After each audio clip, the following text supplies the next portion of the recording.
اور اس سے اگلا کڑوا سچ یہ ہے کہ پاکستان کی سیاسی جماعتیں جو اپنے آپ کو منظم نہیں کر سکی اور شاہی سلطنتوں میں تبدیل کر دی گئی، یہ بڑا کڑوا سچ ہے۔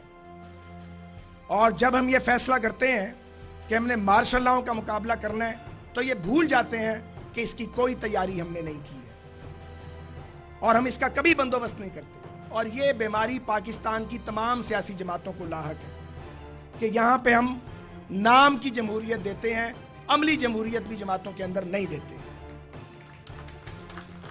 تو میں یہ سمجھتا ہوں، بہت لمبی بات نہیں کرنی چاہیے، لیکن میں یہ سمجھتا ہوں کہ اگر ہم نے پاکستان کو ٹریک پہ ڈالنا ہے تو سب سے پہلے پاکستان کی پولیٹیکل پارٹیز کو اپنے آپ کو عام آدمی تک لے جانا پڑے۔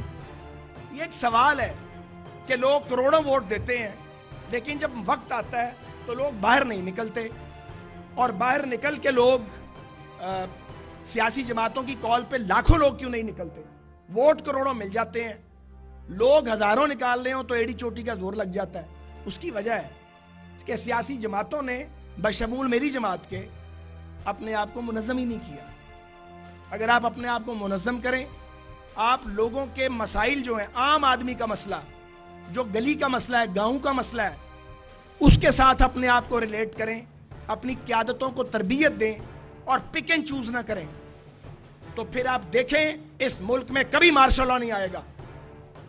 اگر یہ معلوم ہو کہ 5 لاکھ 10 لاکھ آدمی 22 کروڑ کے ملک میں روڈ پہ آ سکتا ہے، کون مارشل؟ یوٹیوب پر گوگلی ٹی وی دیکھنے کے لیے youtube.com کی سرچ بار میں گوگلی ٹی وی ٹائپ کریں۔